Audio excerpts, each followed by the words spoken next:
성경은 하나님의 사랑을 대주제로 하고 있는 하나님의 말씀입니다.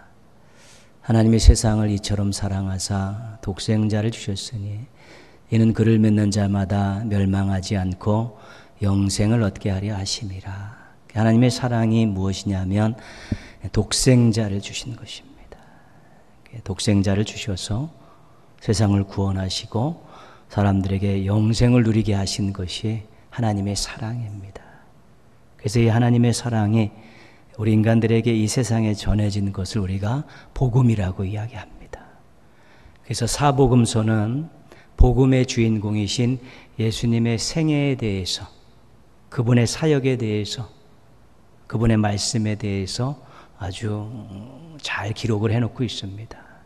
사도행전은 복음이 예루살렘을 통해서 어떻게 세상으로 전파되었는가, 얼마나 많은 수고와 희생이 있었는가, 얼마나 많은 종들의 눈물과 피가 있었는가, 이런 복음 전파에 대한 내용들을 기록을 하고 있습니다.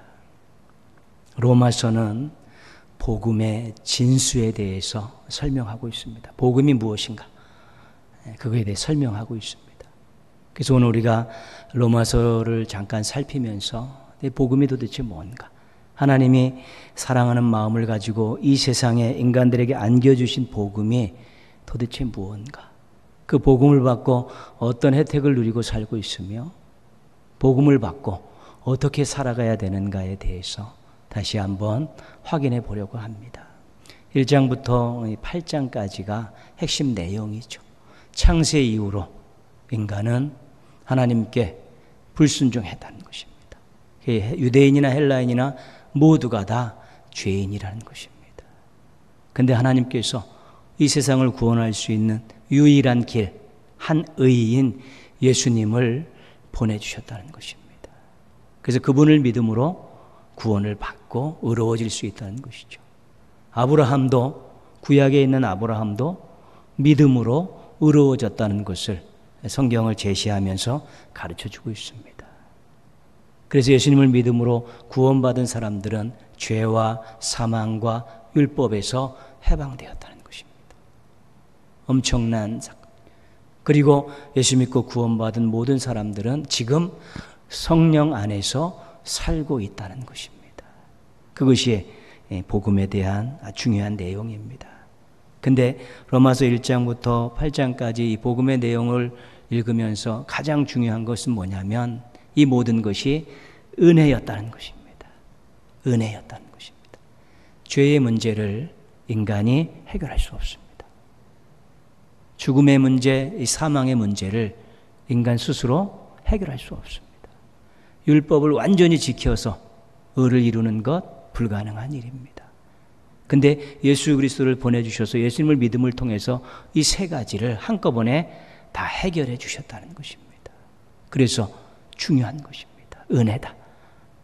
예수 그리스도가 이 땅에 오셔서 우리를 구원하신 것, 죄와 죽음과 율법에서 벗어나게 해주시고 하나님의 자녀로 영생을 누리고 살게 되는 이 모든 것들이 다 은혜다. 잊지 말아야 될 아주 중요한 사실입니다. 나의 구원이, 나의 새로운 인생이, 나의 삶이 은혜 위에 세워졌다고 하면 절대로 교만할 수 없습니다. 은혜로 이루어진 구원이고 새로운 인생이라면 절대로 하나님을 무시하며 살 수 없는 것입니다. 그것들을 잊어버리기 때문에 엉뚱한 삶의 모습들이 나오는 것입니다. 그러면서 하나님의 은혜로 믿음으로 말미암아 구원받았다. 이것이 1장부터 8장까지 나오는 복음을 요약하고 있는 내용입니다. 그러나 실은 이것은 복음을 완전하게 설명한 것은 아닙니다. 오늘 우리가 읽은 로마서 12장 1절 말씀 첫 문권이 첫 단어가 그래서 중요한 것입니다. 그러므로 하나님의 은혜로 믿음으로 말미암아 구원을 받았다. 그러므로 그 중요한 것입니다. 그래서 복음의 문구를 완성하면 하나님의 은혜로 믿음으로 말미암아 구원을 받았다. 그러므로 하나님의 뜻대로 살아야 된다. 이것이 복음을 설명하는 완전한 문장입니다. 아주 중요한 내용입니다. 그래서 로마서 12장부터 16장까지는 삶의 부분을 이야기하고 있는 거예요. 윤리적인 부분을 이야기하는 것입니다. 하나님의 은혜로 믿음으로 말미암아 구원을 받았으므로 너희는 하나님이 원하시는 삶을 살아야 된다. 이것이 복음을 정의하는 완전한 문장입니다. 복음에는 믿음만 들어있지 않습니다. 삶도 들어있습니다. 믿음만 강조하면 삶을 다루지 못하면 현실과 동떨어진 신앙인들이 생겨납니다. 전혀 이 시대의 어떤 그런 부분이하고는 전혀 상관없는 뜬구름 잡는 그런 모습들로 살아가는 것입니다. 상식, 도덕, 윤리 등을 무시하는 신앙인들로 전락할 수밖에 없습니다. 하나님을 믿는다 하지만 자기 마음대로 행동하는 오만한 신앙인들이 되기 십상입니다. 하나님의 영광을 가리고 복음 전파의 걸림돌이 되는 그런 신앙인들이 되어질 수 있는 것입니다. 믿음, 은혜로 구원받았습니다.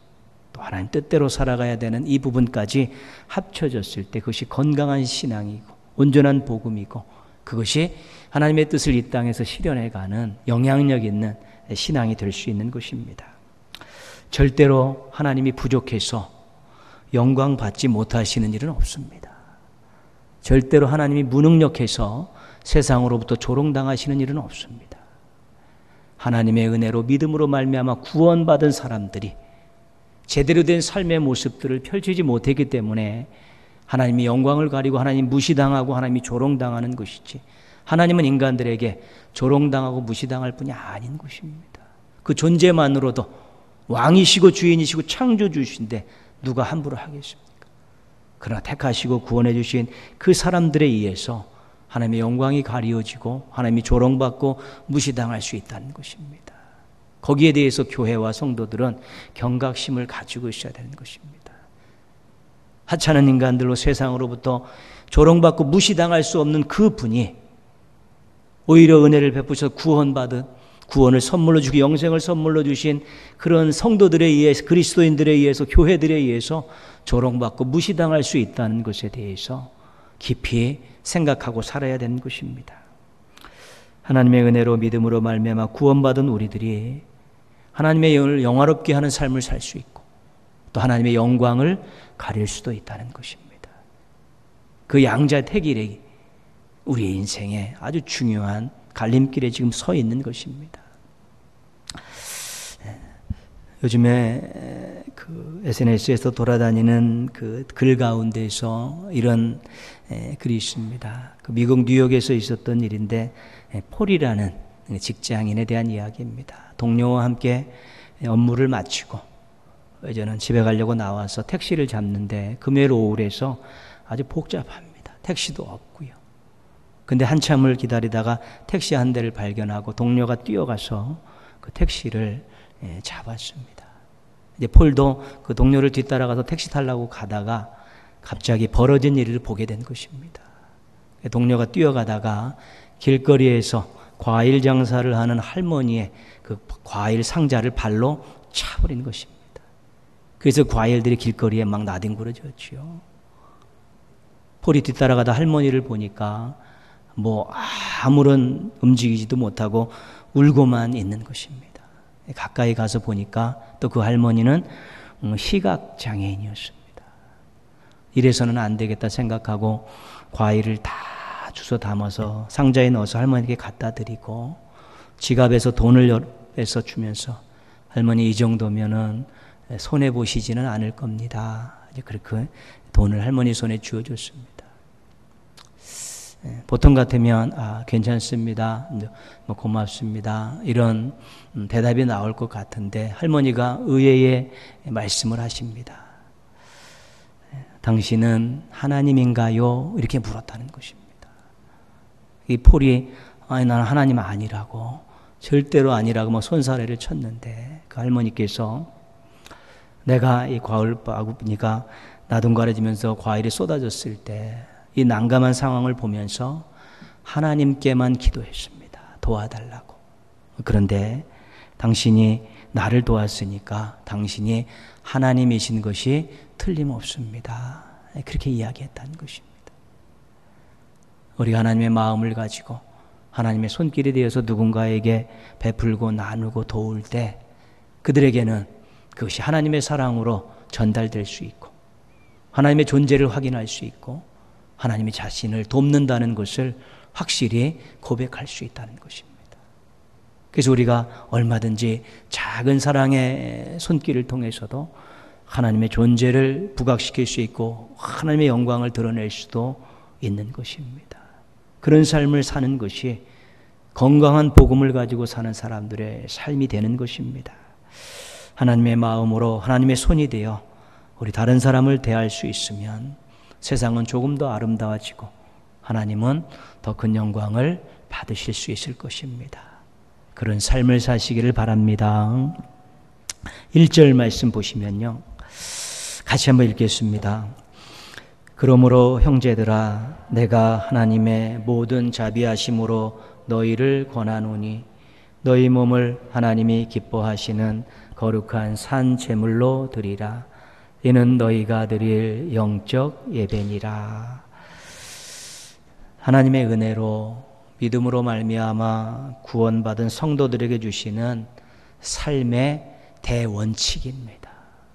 삶의 대원칙은 무엇인가 하면 삶이 예배다는 것입니다. 그래서 삶을 통해 하나님을 기쁘시게 하라는 것입니다.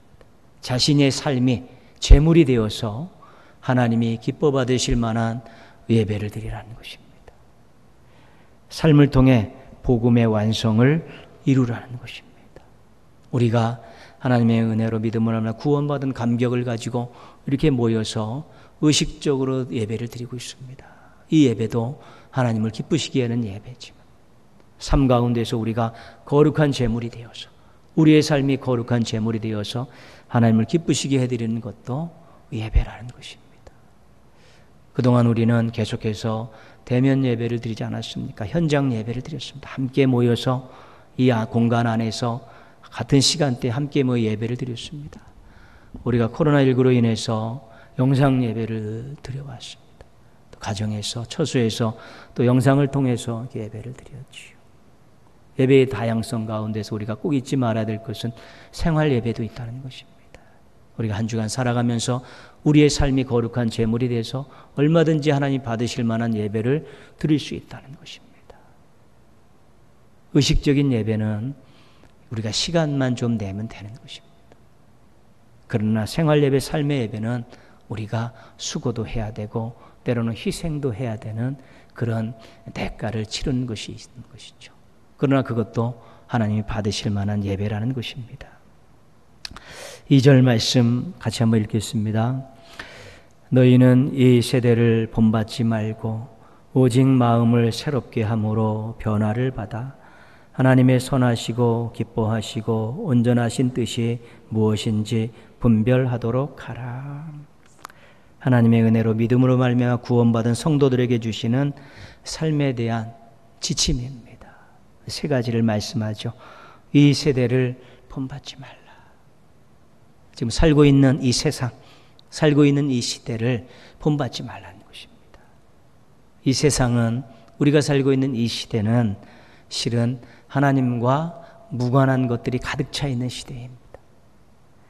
하나님 중심이 아니라 인간 중심으로 돌아가는 세대이고 세상입니다. 선이 무시되고 악이 기승을 부리는 그런 시대이고 그런 세상입니다. 이거 본받지 말라는 것입니다. 따라가지 말라는 것입니다. 가만히 있으면 따라가게 되어 있습니다. 그냥 가만 놔두면 따라가게 되어 있죠. 동화되게 되어 있고 본받게 되어 있습니다. 좀 정신 차려야 될 부분이 있습니다. 내가 이 세상을 본받지 않습니다. 가만히 있으면 따라가게 되어 있습니다. 자신도 모르는 사이에 쇠뇌가 되고 습관이 되고 자연스러워지면서 자신도 모르는 사이에 세상을 본받는 일들이 생겨나기 때문에 그것을 1차적으로 경고를 하고 있는 것입니다. 마음을 새롭게 함으로 변화를 받아라. 이 세대를 본받으려 하지 말고 변화되어야 한다는 거예요. 은혜로 예수님을 믿기 전에, 구원받기 전에, 의롭게 되기 전에는 그냥 세상을 자연스럽게 본받았지만 이제는 마음부터 바꾸고 이 모든 것들이 변화되라는 것입니다. 이 세상과는 다른 하나님이 원하시는 다른 것들로 자신을 새롭게 변화시켜 가야 된다는 것입니다. 그래야지 은혜로 구원받은 사람이 이 땅에서 제대로 된 모습으로 살 수 있기 때문에 그렇습니다. 세상과 동화되지 말고 분리되어 다르게 살 수 있어야 되는 것입니다. 인생의 목표도 달라지고 가치관도 달라지고 삶의 태도도 변화되어야 되는 것입니다. 그래야 이 세상을 본받지 않고 이 세상을 변화시키고 나중에는 이 세상을 심판하는 자리에 설 수 있기 때문에 그렇습니다. 하나님의 선하시고 기뻐하시고 온전하신 뜻이 무엇인지 분별하도록 하라. 이 시대와 하나님의 뜻은 배치되게 되어 있습니다. 배치되게 되어 있습니다. 그래서 하나님의 뜻이냐 이 세대의 가치관이냐를 분명히 분별할 수 있어야만이 휩쓸려 가지 않고 본받지 않고 새로운 모습들로 살아갈 수 있게 되는 것입니다. 하나님의 뜻인지 아닌지를 분별하는 것 어렵습니다. 그래서 분별력을 달라고 기도해야 되고 말씀을 깊이 있게 읽을 수 있어야 되는 것입니다. 근데 더 힘든 건 뭐냐면 하나님의 뜻인 줄 아는데도 순종하는 것이 더 힘듭니다. 왜요? 손해나는 일이 있고 희생해야 될 일이 있는 것에 대해서는 주저할 수밖에 없는 것입니다. 그게 현실입니다. 우리가 자신의 즐거움을 위해서는 시간과 물질을 많이 투자할 수 있지만 우리가 어떤 예배나 섬김과 봉사를 위해서 그 한 시간 투자하고 또 얼마 투자하는 것에 대해서는 얼마나 인색한지 모릅니다. 무엇이 정말 감사하는 마음으로 투자해야 되고 희생해야 되는가에 대한 이것들이 아직 혼란스러운 것입니다. 분별도 안 될 뿐만 아니라 분별이 돼도 순종하기가 어려운 것입니다. 세상을 따라가기는 세상을 본받기는 쉽습니다. 그러나 빨리 변화를 시켜서 하나님을 따라가고 하나님의 말씀대로 살아가는 것은 어렵습니다. 그러나 그렇게 해야 되는 것입니다. 이 세상 우리가 살고 있는 세상은 결국은 멸망당할 수밖에 없는 세상입니다. 복음을 거부하고 하나님께 대적하기 때문입니다. 우리가 그런 곳에서 태어나서 살고 있었습니다. 그런데 하나님께서 우리 인생에 태클을 걸으셨습니다. 이렇게 살면 안 돼. 이렇게 가다가는 멸망받을 수밖에 없어. 그래서 예수 그리스도를 보내주시면서 우리 인생에 태클을 걸으신 것입니다. 그래서 우리가 멸망길로 가고 세상을 따라가다가 예수 그리스도의 태클을 당해서 넘어지면서 다시 우리의 방향이 바뀌어버린 것이고 우리가 예수님을 믿음으로 새로운 삶을 살게 된 것입니다. 그리고 우리가 복음을 전하고 우리의 삶을 통해서 그리스도의 사랑을 보여주는 것은 우리가 세상을 향해서 태클을 거는 것입니다. 그렇게 살면 안 돼. 그렇게 가다가는 멸망이야. 우리가 또 세상을 향해서 교회가 성도들이 복음을 통해서 또 진리의 삶을 통해서 태클을 거는 것입니다. 왜요? 그냥 놔두면 그렇게 살게 놔두면 멸망길로 가니까 우리가 또 태클을 거는 것입니다. 진성이라는 트로트 가수는 내 인생에 태클을 걸지 말라고 노래했습니다. 그러나 하나님께서는 우리 인생에 태클을 거셔서 우리를 구원하셨습니다. 우리는 세상의 복음으로 진리의 삶을 통해서 태클을 걸어서 한 사람이라도 영생의 길에 동참시킬 수 있도록 노력해야 되는 것입니다. 우리를 향한 하나님의 태클은 은혜입니다. 세상을 향한 우리들의 태클은 사명입니다. 복음으로 삶으로 걸어야 될 태클인 것입니다. 태클의 은혜를 받은 것 기억하면서 복음으로 삶으로 세상에 태클을 걸고 사시기를 바랍니다. 12장 3절에서 15장 21절은 은혜로운 믿음으로 말미암아 구원받은 성도들에게 가르쳐 주시는 구체적인 삶의 모습입니다. 뒷부분은 여러분 다시 한번 쭉 읽어보셔야 할 태도가 있는데요. 공동체 안에서의 태도를 말씀하고 있는데요. 12장 앞부분에서 지체론을 이야기합니다. 지체론은 뭐냐면 모두가 다 유기적으로 공동체 안에 들어있는 사람 그리스도 안에서 하나라는 것입니다. 중요한 것은 뭐냐면 다 귀하다. 필요 없는 존재는 하나도 없다. 이것이 지체론의 중요한 의미입니다.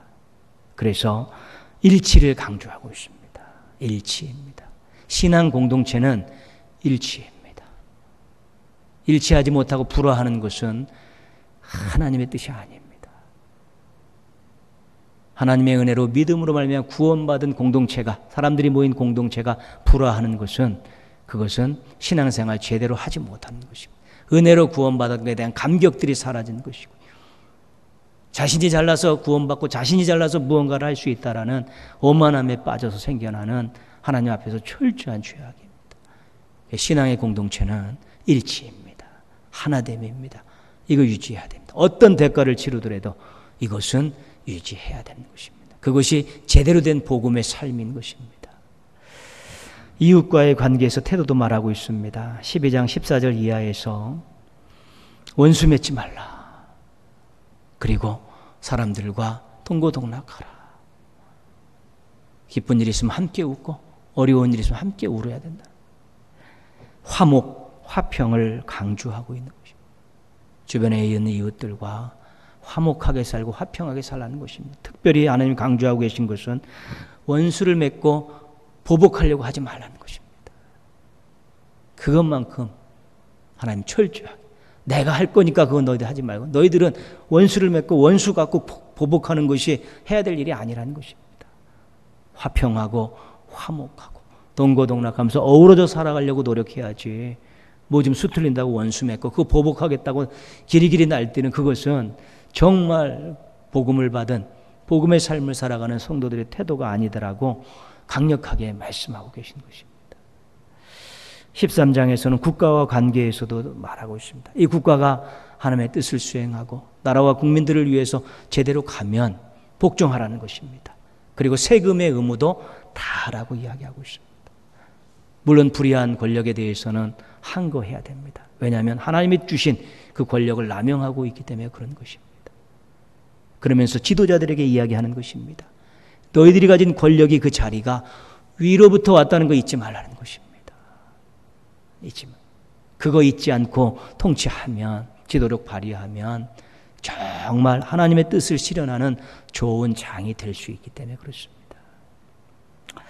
하나님의 은혜로 믿음으로 말미암아 구원받은 성도들이 공동체 안에서 이웃과의 관계 속에서 국가의 국민으로 살아가면서 몇 가지 중요한 개념들을 가지고 살라는 것입니다. 첫 번째는 사랑입니다.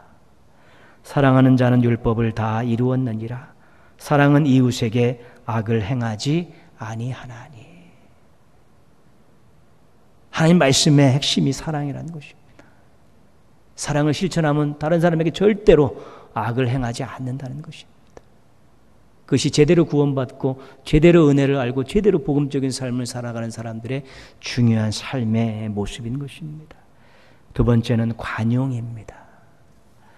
은혜를 듬뿍 받고 사는 사람들은 마음이 넓어야 합니다. 이해하고 용서하고 배려하는 삶의 모습을 보이라는 것입니다.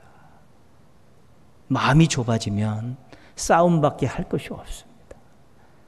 마음이 좁아지면 짜증밖에 나는 것이 없는 것입니다. 그러나 은혜를 받았다.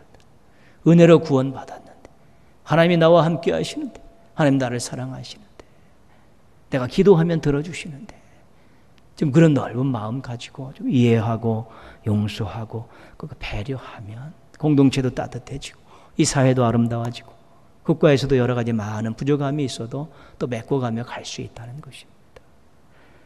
세 번째는 선을 끝까지 붙들라는 것입니다. 이거에 대한 말씀이 12장 이하에는 굉장히 많습니다. 악을 미워하고 선에 속하라. 악을 악으로 갚지 말고 모든 사람 앞에서 선한 일을 도모하라. 악에게 지지 말고 선으로 악을 이기라. 선을 이루고 덕을 세우도록 하라. 삶의 방법을 이야기하는 것입니다. 선한 방법을 사용하라는 것입니다. 덕이 이루어지고 때로는 목표에 도달하지 못해도 선한 방법을 놓지 말라는 것입니다. 악한 방법을 통해서 시간을 단축하고 수단과 방법을 가리지 않고 무엇을 쟁취해봤자 무슨 소용이 있냐는 것입니다. 그 악 때문에 피해당하고 상처받는 사람들이 많고 하나님 영광 가리는 일이 있는데 못하러 그렇게 하냐는 것입니다. 선한 방법을 놓지 말라는 것입니다. 예수님께서 그렇게 하셨기 때문입니다. 우리에게는 하나님이 약속하신 아름다운 미래가 있기 때문에 선한 방법을 가지고 살아도 더디가는 것 같지만 결국은 그것이 하나님께 영광이 돌려지고 자신에게도 유익이라는 것입니다. 사랑, 관역, 선을 끝까지 붙드는 것이 복음적인 삶을 살아가는 사람들의 중요한 태도입니다. 최근에 마음이 많이 아프지 않습니까? 한국 교회로 인해서 나라가 시끄럽습니다. 교회가 여러 가지 안 좋은 원인들을 제공하고 또 어떤 걸 해결하려는 하는데 방해, 걸림돌들이 된다는 그 인식들이 자꾸 커져가고 있고, 이제는 거의 신천지 취급당하는 그런 지경까지 이르렀는데 얼마나 마음이 아픈지 모릅니다. 이것은 경각심을 가져야 될 때입니다. 다시 복음으로 돌아와서 진리로 돌아와서 우리가 어떤 마음을 갖고 살아야 되고 어떤 태도를 가지고 복음적인 삶을 살고 그런 교회를 만들고 그런 가정을 만들어야 되는가에 대한 심각한 고민들과 처절한 기도를 통해서 오랜 세월 우리가 다시 걸어가야지만이 이 추락했던 위상들을 세울 수 있고 가리었던 하나님의 영광을 다시 세울 수 있는 것입니다. 교회가 시끄럽습니다. 재산 갖고 싸우고 마음 안 맞는다고 싸우고 방법론이 다르다고 싸웁니다. 화해와 일치를 이루어야 될 공동체가 사분오열이 되는 것입니다. 성도들의 마음에 신앙 공동체 안에 사랑이 점점 식어져 가고 있는 것입니다. 하나님 기뻐하시지 않습니다. 교회가 너무 좁아졌습니다. 조금 불이익 생길 것 같으면 불같이 일어납니다. 강조점이 다르고 주장하는 바가 다르면 다 원수 보듯 합니다. 이해도 없고 용서도 없고 배려도 없습니다. 왜 그렇습니까? 교회가 강자가 되어 있습니다. 교회가 기득권 세력이 된 것입니다. 강자가 되고 기득권 세력이 되니까 그걸 잃어버리지 않으려고 물리력으로 힘을 동원하고 사람들을 동원해가지고 맞서는 것이고 데모하는 것입니다. 신앙 공동체는 강자가 되어서는 안 됩니다. 기득권을 유지하려고 몸부림치는 건 아닙니다. 우리를 위해 세상을 향해 생명을 버리신 예수 그리스도의 십자가 정신은 그렇지 않습니다. 주는 것이고 섬기는 것이고 기다리는 것입니다. 그렇게 살아도 하나님이 절대로 낭패보는 인생으로 만들지 않으시기 때문에 그렇습니다. 그러니까 교회가 너무 지금 많은 것들에 힘을 가지고 막 밀어붙이려 하고 막 지키려 하는 이런 것들에 혼신의 솜을 쏟으면 세상 공동체하고 다를 바가 없습니다. 뭐 거기가 거기다라고 다 인식받기 시작하면 복음 전하기가 너무 어렵습니다. 하나님 말씀 전하기가 어렵기 때문에 그렇습니다. 교회가 악을 행합니다. 하나님의 뜻을 따른다면서 이웃들에게 피해를 주는 것에 대한 죄책감이 없습니다. 나라와 사회와 사람들은 어떻게 되든지 자기들의 뜻만 관철되면 된다는 것입니다. 하나님의 뜻을 묻지 않고 신격화된 인간 중심으로 움직여가고 있습니다. 더 이상 교회가 아닙니다. 여러분 매스컴들의 여러 그 문구들을 변화되는 걸 보면요 어떻게 바뀌냐면 초창기에는 사랑제일교회 이렇게 가다가 요즘에 매스컴의 문구는 어떻게 바뀌었냐면 정광훈 교회로 바뀌었습니다. 그렇게 기자들의 눈에는 이 교회가 개인 교회입니다. 표현들이 그렇게 바뀌어가고 있습니다. 지금 교회는 하나님의 것입니다. 하나님의 교회입니다. 근데 인간의 이름으로 바꿔서 세상 사람들은 그렇게 기록을 해나가고 있는 것이지. 기가 막힌 일들이 일어나는데 세상이 문제가 아니라 교회가 문제입니다. 은혜로 구원받았다는 것에 들고 잊어버리고 사는 것입니다. 그리고 사랑하며 살고 관용하며 살고 선한 방법을 가지고 살아야 되는데 무엇 하나 뜻 관철시킨다고 사랑도 잃어버리고요. 관용도 잊어버리고 마음이 좁아지고 불의한 방법을 동원해서라도 관철시키려고 그 관철된 거 하나님 기뻐하시는 거 절대로 아닌 것입니다. 자기 만족 때문에 그 관철시키려고 하는 것이지 하나님 기쁨 때문에 그거 관철시키려고 하는 것입니다. 이 세상에 있는 모든 것들은 다 상대적인 것입니다. 하나님의 영광을 가리는 것이면 아무리 중요한 것이라 할지라도 교회와 신앙이들은 내려놓을 수 있어야 되는 것입니다. 그 이슈가 중요한 이슈들에도 그거 주장하다가 하나님 영광 가리는 일이 있으면 그거 보류해야 되는 것입니다. 하나님 영광보다 중요한 것 없습니다. 사랑하는 마음으로 넓은 마음으로 선한 방법을 가지고 꾸준하게 밀고 나가는 것이지요. 사랑도 없이 증오를 가지고 수단과 방법을 가리지 않고 무언가 하나님을 위해서 이루겠다고 나서는 그 모습은 이미 자신이 하나님이라는 것입니다. 오만하기 방자하기 이를 데 없는 그런 모습들로 전락하지 말아야 되는 것입니다. 너희는 세상의 빛이다. 너희는 세상의 소금이다. 우리가 이전까지는 이 말씀을 읽을 때는 산상에서 예수님께서 조용히 교훈하시는 걸로 들었습니다. 너희는 세상의 빛이다. 너희는 세상의 소금이다. 그러나 지금은 그렇게 읽을 수가 없습니다. 너희는 세상의 빛이야. 너희는 세상의 소금이야. 피 끓는 절규를 외치시는 예수님의 음성으로 이 시대 교회와 성도들은 그 말씀을 들어야 되는 것입니다. 소금과 빛은 무엇입니까? 희생을 통해서 영향력을 행사하는 것입니다. 희생을 통해서 유익을 주는 것이 소금과 빛입니다. 예수님께서 조용히 이야기하시면서 따뜻한 자녀들에게 권고하셨던 그런 개념이 아니라 오늘날에는 피 끓는 외침이고 정말 가슴 아파하는 마음으로 세상을 향해서 또 우리들을 향해서 외치시는 너희는 세상의 빛이다. 너희는 소금이다. 그렇게 하면 안 됩니다. 수고하고 희생을 통해서 영향력을 끼치고 수고와 희생을 통해서 유익을 주면서 그렇게 살아야 되는데 어째 이렇게 챙기려고 하고 어째 이렇게 높아지려고 하고 이렇게 오만해 갖고 이게 무슨 하나님의 뜻이 실행하는 사람들이 하나님이 원하시는 방법을 사용하지 않고 그렇게 하느냐. 이런 부분들에 대해서 우리가 다시 한번 겸허하게 이 말씀을 해석할 수 있어야 된다는 것입니다. 관심을 변화시켜야 합니다. 우리의 관심이 하나님의 말씀에 먼저 집중해야 합니다. 하나님께서 뭐라고 말씀하십니까? 하나님은 어떻게 생각하시는가에 대해서 그 말씀에 대한 태도를 관심과 투자를 아끼지 않아야 되는 것입니다. 삶의 태도를 변화시켜야 됩니다. 자신을 위한 삶이 아니라 하나님과 이웃을 위한 삶의 태도로 바꾸어야 되는 것이고 마음을 변화시켜야 되는 것이죠. 이해하고 용서하고 배려하는 그런 마음들로 우리가 변화되어야 되는 것인데 이 모든 것들을 위해서 첫 번째 은혜로 구원받았다. 은혜로 구원받았다. 잊지 말아야 되는 것입니다. 그리고 은혜로 구원받았기 때문에 감사하는 마음으로 이제는 하나님의 뜻대로 살려고 노력하자. 원래 이게 성경에서 가르치는 초등학교 때부터 가르치는 그 내용입니다.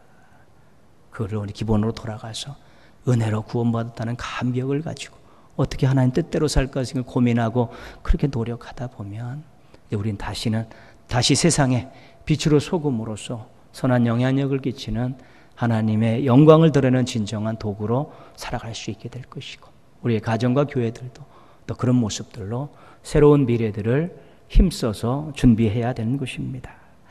하나님의 은혜로 믿음으로 말미암아 구원받은 거 잊지 말고 긍정적이고 아름다운 자신의 변화를 통해서 하나님께는 영광, 우리 사회와 이웃에게는 유익을 주는 복음적인 삶을 살아가는 성도들 되시기를 주님의 이름으로 축원합니다. 기도하겠습니다.